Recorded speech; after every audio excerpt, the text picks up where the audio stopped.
Фудбалерите на Шкендија и Ренова одиграа одлични надпревари и забележаа идентични победи од по 3:1 против своите противници Вардар, односно Македонија Ѓорче Петров во рамки на 29-тото коло на првата македонска фудбалска лига. Екипата на Шкендија после 3,5 години успеа да забележи победа против Скопски Вардар на домашен терен. Воедно оваа победа е прва за екипата на Шкендија во рамки на годинешново првенство. Домашните одлично го отворија надпреварот и после еден брз против напад, Дино Меджедовиќ во 19-тата минута ја донесе Шкендија во водство од 1:0. Вардар изравни во 42-та минута со погодокот на Джонатан Боарето, кој со гол ја круница одличната акција на неговите соиграчи.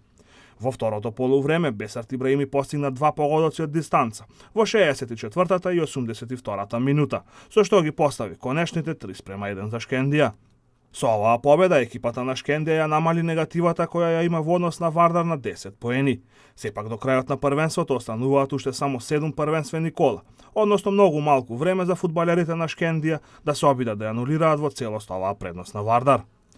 Екипата на Ренова со 3:1 беше подобро од Македонија Ѓорче Петров на гостински терен.